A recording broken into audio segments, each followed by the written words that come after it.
Family podcast. We have a very, very special guest in the building. I have David Fuller, who's a fractional CMO. Now, David Fuller's experience is quite powerful. Over 30 years, 30 years, we're talking about 3 decades of applying new and disruptive technologies to marketing strategy and bringing customer-centric products to international markets. A digital transformation solutions consultant who understands how to apply technology in a sustainable and profitable way. And those are quite powerful words, in a sustainable and profitable way. He's currently building strategies of the intersection of technologies and trends like blockchain, IoT, W3, and the metaverse while growing the technology of today, like e-commerce and AI. With quite vast experience in this world of marketing, it's a pleasure to have you on, David. Yeah, it's great to be here. Thanks for inviting me on.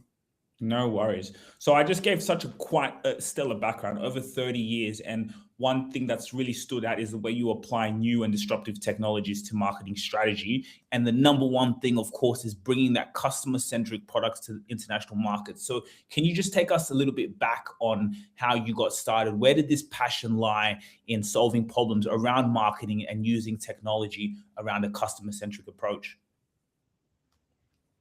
Yeah, so I'm Gen X, which is often the generation that gets forgotten between the boomers and the millennials and everyone else. Everyone ignores and forgets about Gen X. But Gen X is a really interesting cohort because we were the first ones to sort of get PCs.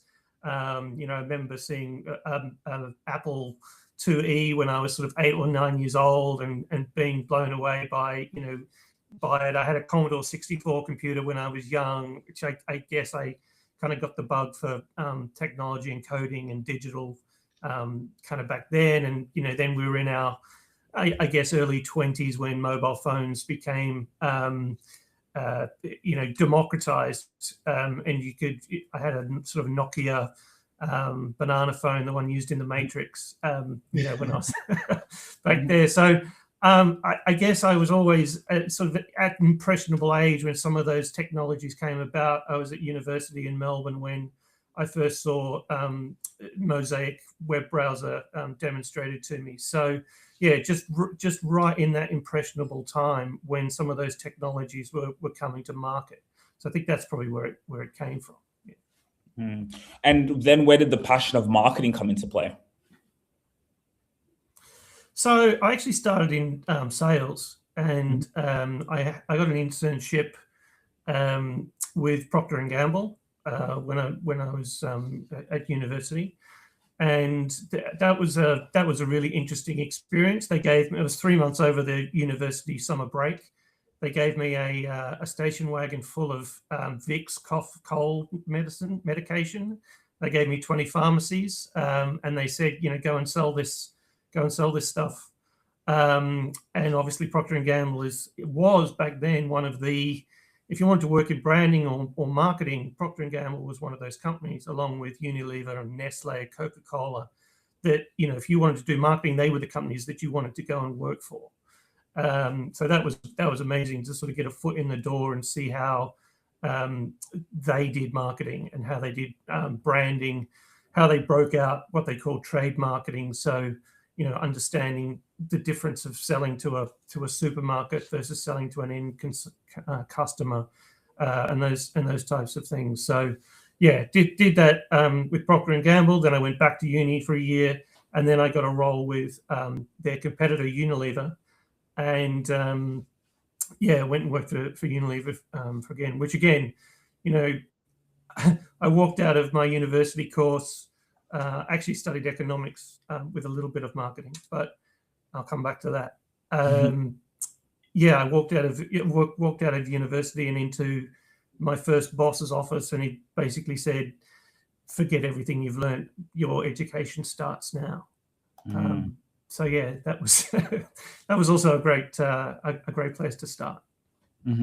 I like that saying in terms of drop everything your education starts now. When we talk about working with the big companies such as Procter and Gamble, what did you learn from there that you saw around marketing and branding? What do those big companies do well that the medium markets here, companies from 5 to 50 million in revenue, what can they learn from the big corporate giants around marketing and how to apply that for the long game? So I think it really is dependent on the industry that you're in, although there are some marketing fundamentals that don't change irrespective of what you're doing. I think companies like Procter & Gamble, they're both very different because Procter & Gamble is a US company and Unilever is a European company. Unilever has had its head offices in Amsterdam and in London. And so they had quite different approaches. One was very much an American kind of attitude, and the other one was a little bit more European. But I think that the things that stood out were process and actually taking time to make decisions. And that's maybe something we can come back to if we talk about AI later. But process was one thing. So I remember that as a salesperson for Procter & Gamble, they had a manual and they said, right, this is how a sales call works. This is what you do. These are the things you have to do. First time you step into a supermarket, you go and look at the shelves on the front. You see who's on promotion. You see what your competitors are doing. You see what the prices are. You then go and walk to the shelves and you have a look at your products on the shelves. Are they in stock? Are they out of stock? Are your competitors, where are they on the shelf in terms of eye positioning? What are your competitors doing in terms of their pricing? Are there any new entrants into the market? It didn't matter whether you were an intern or whether you were the CEO. You were encouraged to walk into a supermarket once a week to see what the market was actually happening in your market. So it wasn't just sitting in the back room looking at research or Google results. It was saying, okay, this is what's happening on the floor. And I think that's also a really interesting grounding. There's, it's actually quite easy to do marketing in a hyper-growth market, right? It's really hard to do marketing if you're trying to sell soap in a mature market with 1% or 0.5% growth every year, and you've got 10 competitors that have been around for 100 years. The Sunlight brand of soap was invented in 1884. So branding's been around for hundreds of years in that sense. And that was Unilever. That was Lever Brothers who first invented branding as we know it with Sunlight soap in the 1800s. So that really gives you an idea. So yeah, if you think you're a great marketer, go and try and market something that's not growing in a really mature market. And then that'll really put you to the test. I think that's quite powerful. I really liked how you said that, everything, they have a process and, again, whether you're the CEO or an intern, you're there in the field, right? Seeing what's happening. I like the book from Vern Harnish on scaling up, and he talks about companies, Walmart, they were on, spending their team huddle in the stores, right? So that's quite powerful. Can you talk to us a little bit about technology and how technology plays a big role around marketing and helping a company scale and reach their revenue targets? Yeah, so I think probably the biggest advantage that technology can bring to a marketing person is data. And so it's and again, back a long time ago, you didn't necessarily have data. You had what the supermarkets. I'm talking about physical here, rather than SaaS or digital products. But some of the fundamentals are kind of the same. If you don't have any information, you don't have any data, then you're flying blind. You're making decisions as to, well, I'm going to use this social media platform to try and hit my target market, but I've got no idea actually whether my target market are on that platform or not. What is the median price and what are my competitors doing? Am I discounting? I think the biggest thing that technology has brought to marketing is information that allows marketers to make better decisions in theory. That's not always the case, but it should. But then obviously there's a couple of other things that it can bring to the market. One is new products. So there are product categories that didn't exist because of technology that now do exist. Business models change. So for example, Airbnb or Uber are business models that are created because of the technology that couldn't be done by incumbents, before that technology existed.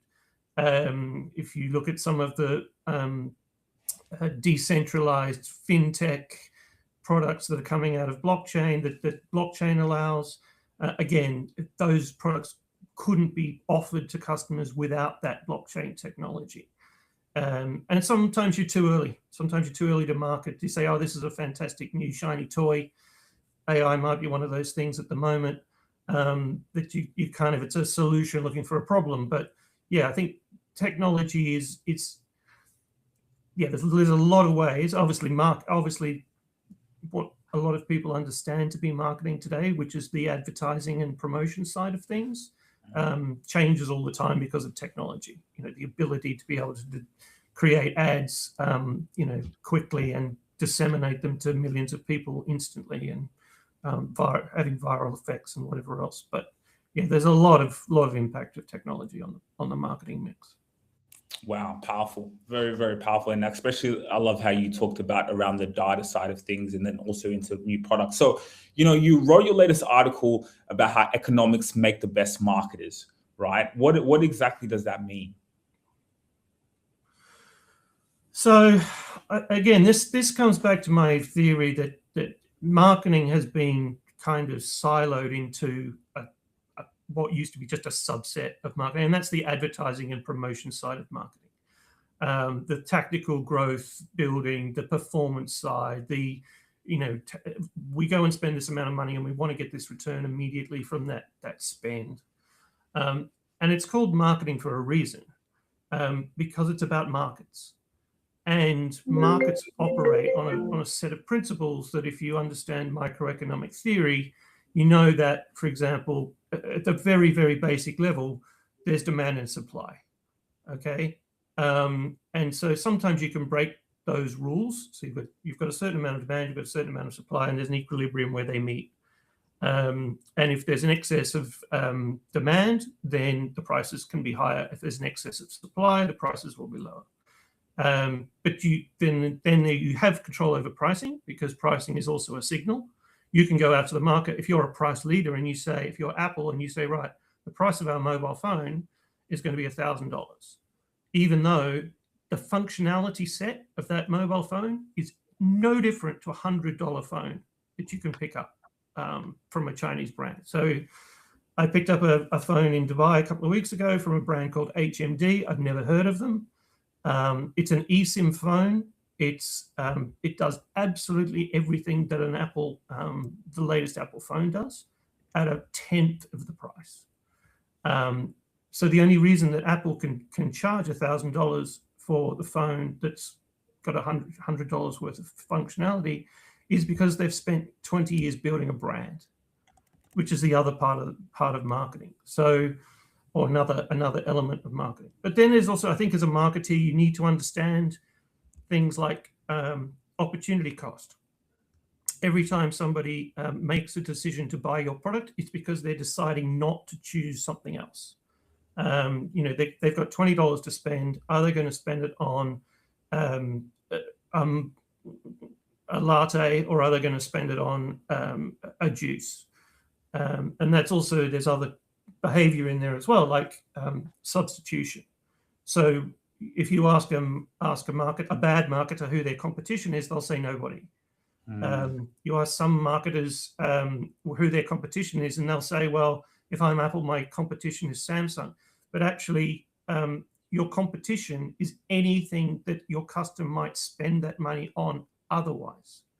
So if you are NASCAR, you compete with theme parks. If you are a football stadium, you're competing with a shopping mall, because you're competing for people's time on a Sunday afternoon or Saturday afternoon or a Sunday afternoon. They don't have to go and watch football. They could do something else. And so the substitutions that consumers make are not always obvious. And I think marketers need to understand some of those, consumer behavior when they're building their marketing strategy out. And there's a whole bunch of other microeconomic principles, like utility, for example. Again, Uber and others have said it's not just about the financial value of this product. It's about convenience. So a consumer has a trade-off as to whether they say, okay, do I get in my car, go down to the local takeaway, pick up my Chinese, or do I pay an extra $10 to get a guy on a motorbike to deliver it for me? And they're making that choice. So yeah, I think that marketers really do need to go back to some of the fundamentals, need to understand which market are you competing in, right? Are you competing in your local market because you're selling a good that somebody is going to drive a maximum of 10 kilometers to get that item? Are you competing in your state market? Are you competing in your national market? Are you competing in an international market? You have to define all of those things before you even start. So yeah, that's kind of where I'm arguing that marketing is much bigger than just where are we going to spend our paid advertising budget, in the next month. It's thinking about some of these really big picture items. Yeah, and I like how you said, a bad marketer says there's no competition. A good marketer goes and understands that, and yes, that economy plays such a big role. In such a day and age now, branding, the power of branding. You see what McKinsey and company have come out with. What are your thoughts on trust and authenticity, and why do you think so many CMOs are still so behind on this? I mean, it's as clear as day. And then my even next question, or you can see which order you want to answer this question. You talked about convenience and how, people want convenience. So is it around storytelling or showing that convenience when it comes on a marketing aspect? So convenience is just one type of utility. But I'll come back to that. In terms of the first question, I don't think any CMO who's worth anything thinks that branding ever went away. I mean, McKinsey in their latest report sort of argued that branding was some sort of relic or ancient concept that had been forgotten, and that suddenly European marketing directors who they'd surveyed were saying that branding was back again. I don't think it ever left. And again, if you talk to Apple, or you talk to some of the big brands, a brand basically allows you to change that law of supply and demand and command a higher price. Because the only difference between the actual bits of what you're selling and the price that you're selling it at is the brand, which is why some brands can charge a lot more than anyone else. There's nobody can say the function of a Toyota Prius is exactly the same as the function of a Ferrari. They both do exactly the same thing. They're both a car with four wheels. They've both got a steering wheel. They've both got whatever else. But the reason that one is so much more expensive than the other is brand. And so if you are in a commoditized market, and let's face it, most markets these days are commoditized. Even a project management SaaS tool, if you look at all the project management tools on the market, they all do exactly the same thing. You look at these, the current generation of LLM, ChatGPT, Gemini style AIs, they all do exactly the same thing. And so if I've got a choice of 5 different products that all do the same thing and provide me the same utility, then the only thing I'm going to make my choice on is brand. And there's some other things around that, right? So it's not just, again, so we come back to utility. For some people, it's literally just, I go and buy this Thai takeout because I'm hungry, right? There's a certain amount of utility that I get from that, which is, I feel like I'm not hungry anymore once I've eaten it. Then my other choice is to say, right, I'm going to go out, I'm going to spend a ton of money in a 5-star restaurant with a celebrity chef. Now, why would I do that? I'm not doing that because I'm hungry. I'm doing that because there's a certain amount of virtue signaling. I want to sort of say to, my peers or promote or say, hey, look at me. I'm successful enough to be able to afford to go to a 5-star restaurant and eat in a celebrity, chef restaurant.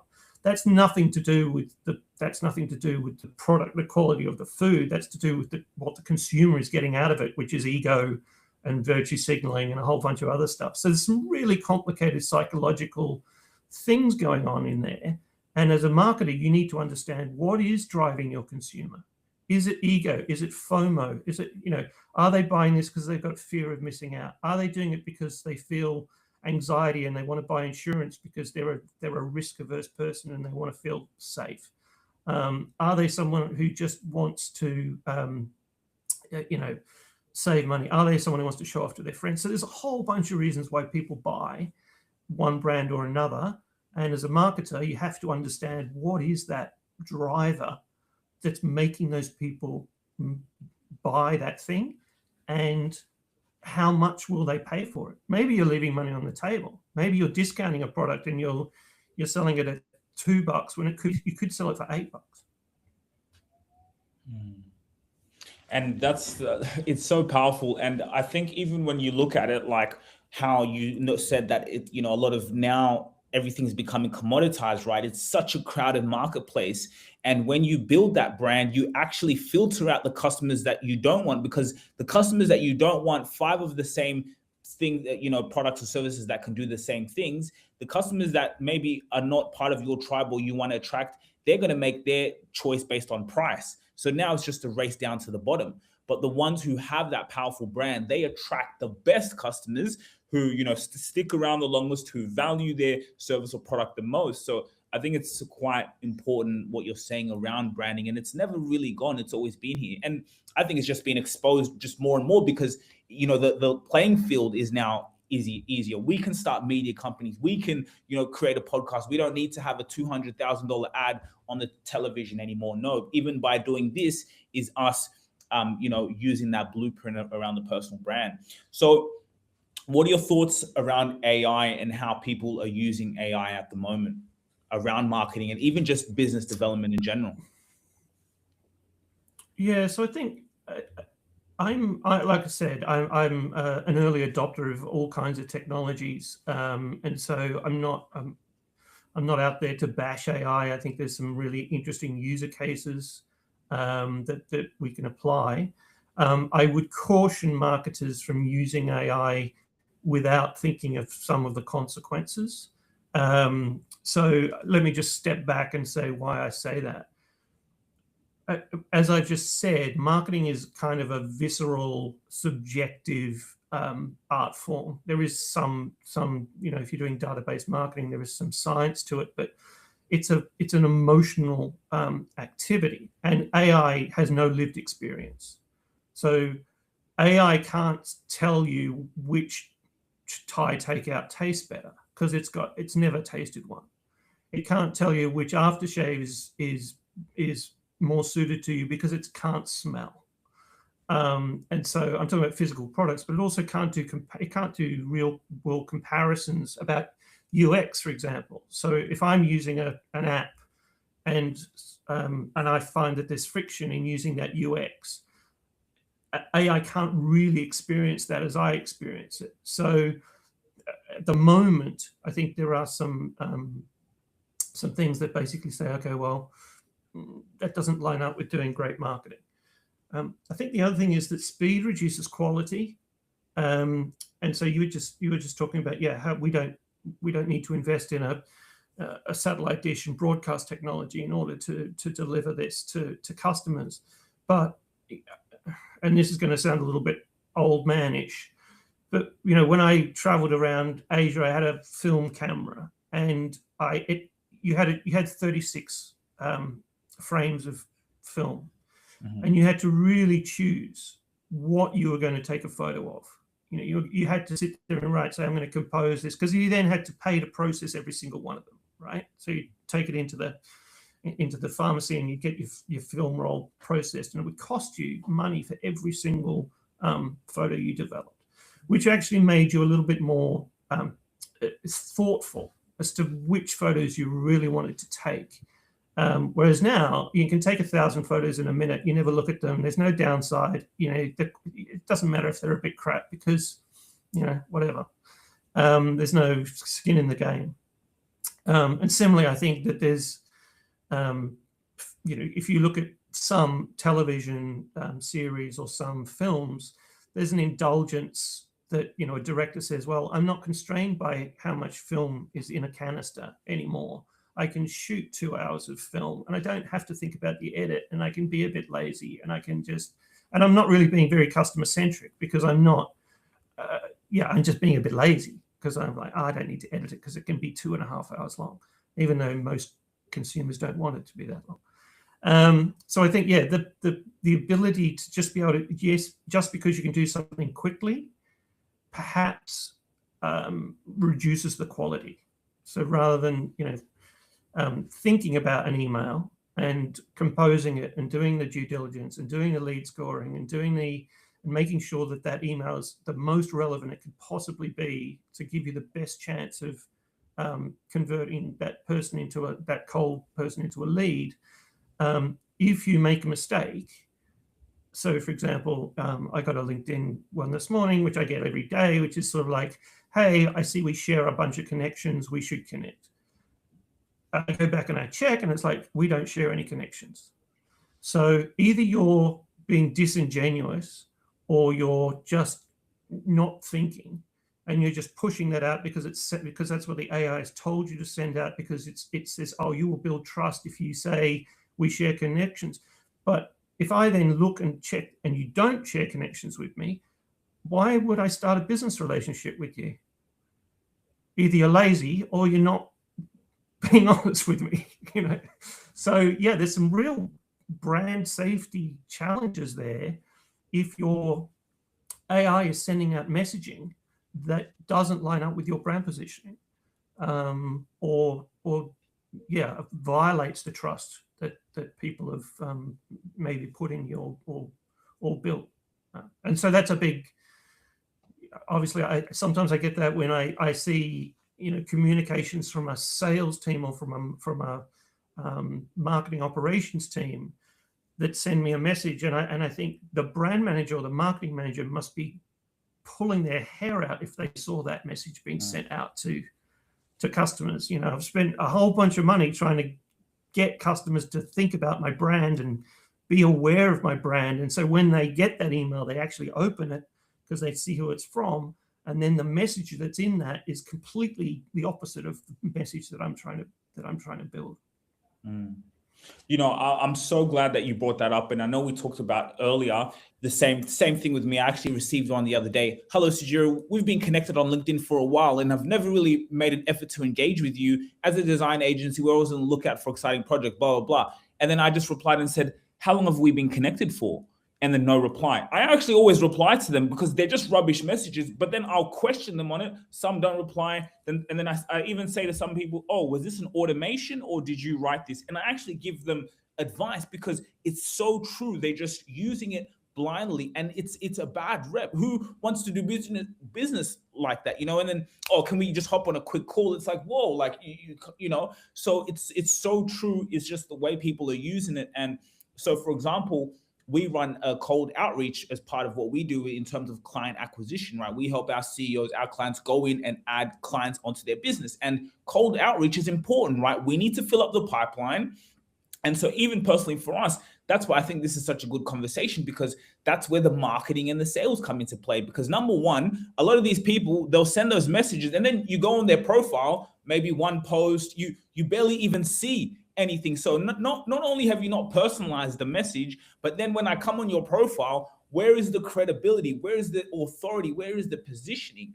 And that's that interchange between that sales and marketing. But like you said, using AI in a way, if we're because for us, it's a numbers game, right? If we contact the right amount of your ICP with powerful messaging, it's bound to convert with a personal brand. But those messages, instead of just a lot of, yes, you can do it with volume, but they have to be quality. They have to be of value. You have to provide something and actually personalize. So I'm just so glad you brought that up. And can you talk a little bit about your experience with sales as well? Because you have that experience, which makes you unique for a fractional CMO, because you're not just coming from a marketing perspective, but you also have that sales background to combine those two. What do you think the sales and marketing engines get wrong with when it comes to marketing, and why, sometimes do they need a fractional CMO like who they don't have the budget for a full-time CMO, but having that fractional CMO to help them bridge that gap between sales and marketing, because when they get that right, that's when they can grow. So can you talk a little bit about that? Yeah, there's a few questions in there. I think one, and I've on record as saying, I think that this current kind of fad of lead generation is a bit of a pyramid scheme. Leads are nothing, right? And as a data-driven marketer, the metrics that I'm interested in are cost of acquisition. I'm not looking at cost per lead. Cost per lead means absolutely nothing to me. It's like likes on a Facebook page. I can get 1 million likes, but if nobody actually puts their hand in their pocket and spends the money, then the likes are meaningless. So as a marketing person, my metric is cost of acquisition. How much does it cost me to acquire that customer? But the other metric that I am really passionate about, that again, a lot of marketers really neglect, is customer lifetime value, right? And so it's not just about the next quarter. It's not just, okay, how much did it? Yes, it cost us $200 to acquire this customer, and they've only bought a $50 product from us. But if they come back next month and buy another $50, and the next month and buy another $50, and the next month and cost another $50, and you actually look at their lifetime value is 10 grand and it cost you $200 to acquire them, then that's a really good, good number. So, and that's where some of the conflict between short-term sales KPIs and some of the longer-term marketing KPIs seem to conflict. And so I think it's important that both understand why they're doing a certain thing, because we've all got the same goal at the end, right? We're trying to drive revenue. We're trying to increase the number of customers that we've got. There's only so many levers that a business has. Either increase the number of customers, or we increase the number of things that those customers buy, or we increase the price that they buy those products at, or we reduce the churn, or we reduce the cost of providing those products. So there's like 6 or 7 levers that we've got, and we're all after the same thing, right? So it's either more customers, more sales, bigger baskets, higher basket value, reduced churn, whatever else it is. And so I think I said to you once, I see sales as a customer of marketing, an internal customer. So if I am the marketing department, one of my jobs is to give the sales team everything that they need in order to do their jobs. So that's to give them the right product. That's to give them the right pricing. That's to give them the right messaging. That's to help do positioning in a way that, and brand that builds trust. That means that somebody will take somebody's phone call or will answer an email because that trust has been established by the marketing team and the brand. And so if there's a disconnect between sales and marketing, then why is that? Is it because we're trying to set a price in the marketplace as a price leader and say, you know what, we think that customers will buy this product for $1,000. And the sales guy who's being, he's got a short-term KPI and he's got to the end of the month and he's like, I'm not going to get my bonus if I don't sell this product, but I can't sell this product at $1,000. So he discounts it just to get, his commission and the market. And that's where the conflicts kind of come about, because the KPIs are not aligned. So yeah, I think I see that all the time, but I don't see why there should really be any conflict between sales and marketing, because we're all trying to do the same thing. That's it, and I think it's quite. I love that analogy of it's internal. See it as a customer, which is quite a powerful way to look at things. On a little different note, You live in Dubai. Can you talk to us about what's life like in Dubai, and how did a CMO of your status and expertise end up living in Dubai? We can hear the Australian accent, and I think when we first connected or first spoke, I was like, oh, he's got an Aussie accent for some reason. When I just saw your LinkedIn, I hadn't connected the dots until we had our meeting. I was like, oh, wait a minute, he's got an Aussie accent. So yeah, what made you go live in Dubai? What's it like over there? And yeah. So it was an accident, like a lot of things. So I left Australia in I think '99. I had the ability to get an ancestry visa for the UK. So I went to London. I did a bit of backpacking through Asia and through Europe, and I ended up in London in the early .com sort of boom, which was great because it was it was a lot of fun, a lot of VC money floating around, a lot of startups, a lot of kind of cool stuff going on, and then did that for a while. Had my own marketing martech startup, again a little bit pre-social media, but we managed to sell it to NASCAR, Manchester United. It was a way that sporting clubs and sporting brands could engage with their fan base digitally through the desktop of their PCs. So that was pretty interesting. And then because of that, I went into sort of sports marketing and sponsorship, which I think is a really interesting. We could have a whole podcast on sponsorship and as a marketing tool, which is a really misunderstood part of marketing. Again, this sort of people think that sticking your brand on the side of an F1 car is for the sort of visual element of it, but it's got nothing to do with it. And then we ended up in Dubai because just opportunity, and at the time it was all very new. I think COVID, there was perhaps this happened in other places in the world. Businesses were forced to transform digitally. So the businesses that didn't have e-commerce before COVID were forced to get e-commerce during COVID. And so there was a real acceleration of technologies via that. But Dubai is a fascinating place, not just Dubai, but the UAE and the region. The difference is that if the leadership, and they are visionary in terms of their leadership, if the leadership say we want this to happen, then they have the ability to make it happen. Whereas I think in certain democracies around the world, if it has to go through a parliamentary debate and then a certain amount of legislation has to be passed, and that legislation has got lobby groups and everything else, surrounding it, then the vision can't ever be implemented because there's too many people trying to fight it. Whereas if you're in somewhere like Saudi or UAE, they can say, right, this is our AI strategy, and they have a national AI strategy for 2030, and all government departments are signed up to their AI strategy for 2030. They have a sustainability strategy that everyone is signed up to. They have a whole bunch of visions and strategies that they're implementing. So that's a really interesting thing. I think also there is a sort of a no limit attitude, which is crazy. If you're an architect and you're working in London, you can only do so much because there's planning permission and there's a whole bunch of other things that you. If you come to the Middle East and you say to an architect, I want you to build me a tower, and there's no limits. You can imagine whatever you can imagine, we'll build it. Right. Wow.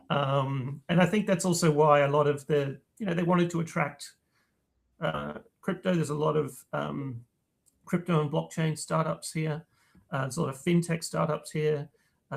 They went all in on the metaverse and Web3. I'm not sure that's gone away. So in terms of my long-term trends, crypto is not going to go away.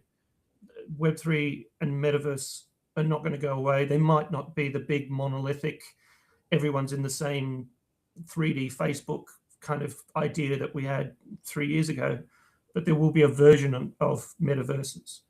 So I don't think they're going away.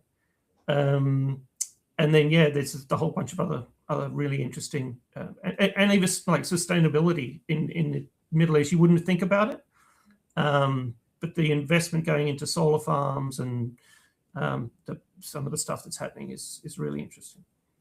Wow. And I love how you said when they have something, they want to build something, let's say from the government, they're all in alignment. There's no debating. There's no two parties. They just go and get it done. That's quite powerful. So David, I like to play. I mean, there might be downsides to that, but yeah. Yeah, exactly. I want to play a game, which is I'll give you a word, and then whatever comes to your mind, one word, you say it, and then I can get you to explain. So, for example, customer experience. All right. Yeah, customer experience.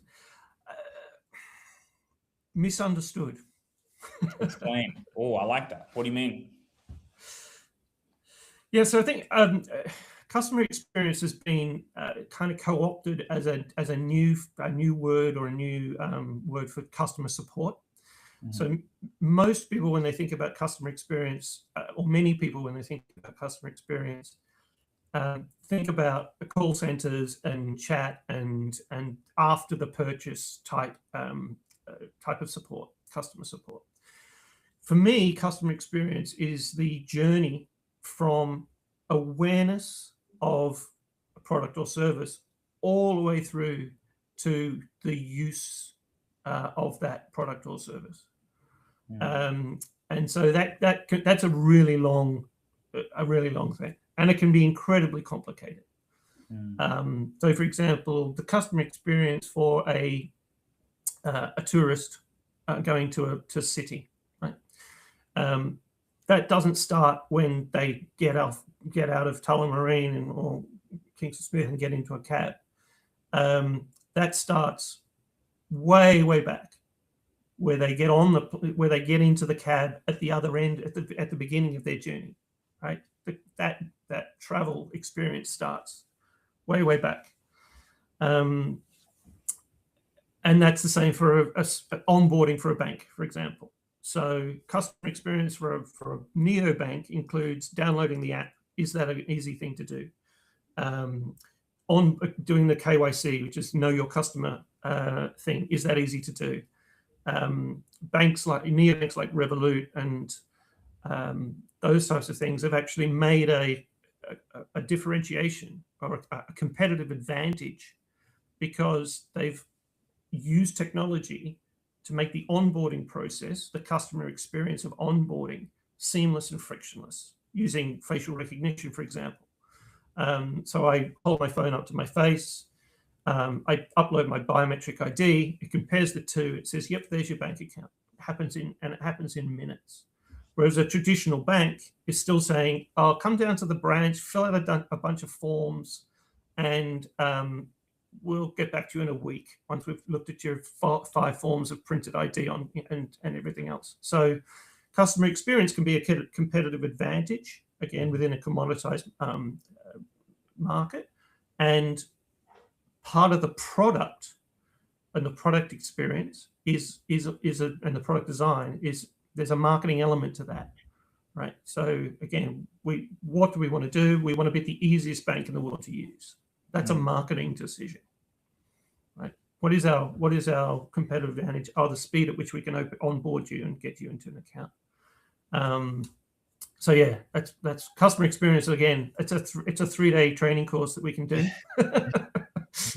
We have to do. We got sponsorship one, customer experience, different ones. CEO.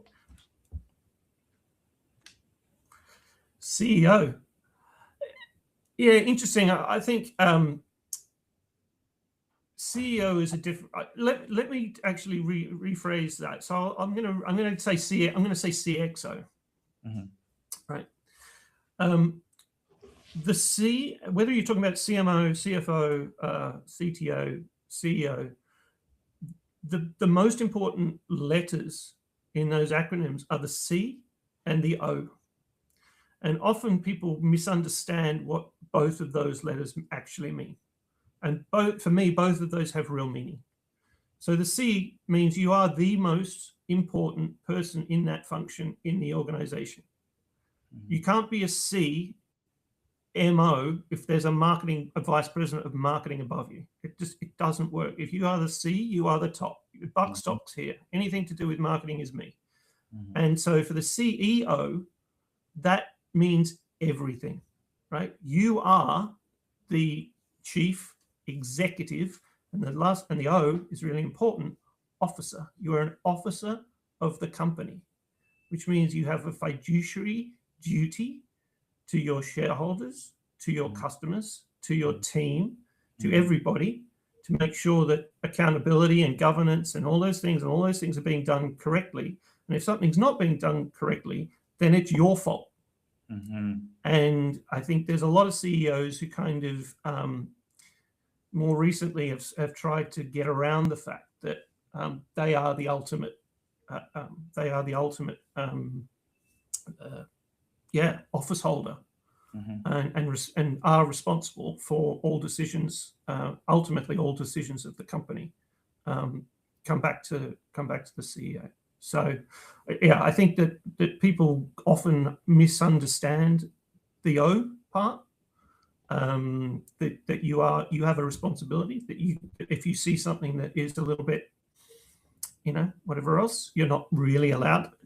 And again, under company law in Australia, if you're a director of a company and you're somebody underneath you is doing something that's incorrect, then you can be personally liable for those decisions. So it's important that you understand your responsibility as a C-suite executive.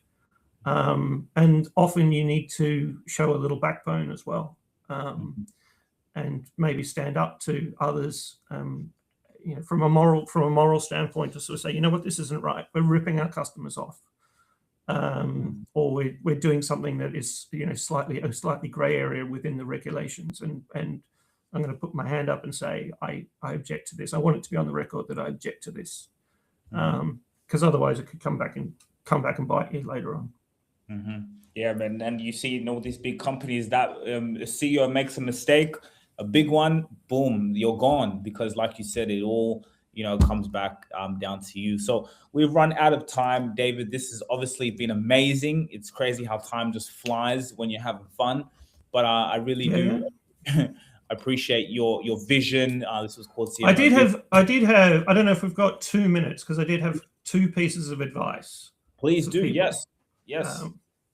So the first one is travel. And I don't mean travel to a resort and eat the same breakfast that you eat, every other day of the year. I mean travel to places that push you out of your comfort zone, to experience different cultures, to experience different points of view. Because I think the more people put themselves in other people's shoes, the more tolerant they can be of those views, and an understanding which isn't just coming from mainstream media that these people think this, or these people are all like this, whatever else. So travel, experience new things, put yourself out of your comfort zone. And the second piece of advice, which I think is related to that, is don't atrophy. A lot of people get to a certain point within their career and they just stop. And whatever they knew at that point in time, whether it's a technology, whether it's a social media platform, whether it's a way of thinking, they just get stuck in that particular viewpoint, and they never move on. So my second piece of advice is to make sure that you're always, again, pushing your brain to accept new things, try new things, and not just go, oh, this worked at this point in time and I was happy for me and it worked for me. Keep trying to exercise that muscle that is the brain, and change and keep changing. So they're the two pieces of advice that I would give. I love the one on travel. It's so true. And even your CEO, your CMO in marketing, you know, that ability to travel and see different things, go to different places, see how customers are, just see people, see different things. That lens that it gives you, then you come back into your business and you apply those things is quite powerful. So yes, thank you so much for the advice. And we will put your details once this goes up on YouTube and Spotify for any companies out there who want to get in touch with you. And just real quick, in terms of your capacity, do you have capacity to take on, you know, other companies and clients who are looking for a fractional CMO? Yeah, absolutely. I've got capacity, especially coming up to January. We'll have a little bit more capacity, but I also have a network of other fractional C-level executives, whether there's CFOs or CTOs, you know, which are complementaries that I don't do. And so, yeah, I think it's all about recommendation and authenticity, as we sort of mentioned at the beginning, personal brand. You know, that's actually how it works, because how else do you find a CMO unless they come, you know, recommended from someone else? So yes, we do have capacity, and yes, we do have other associates that we can recommend in other areas. Yeah, perfect. All right, thank you so much, David. We'll keep in touch, and yeah, hope people got so much value out of this like I did. Awesome.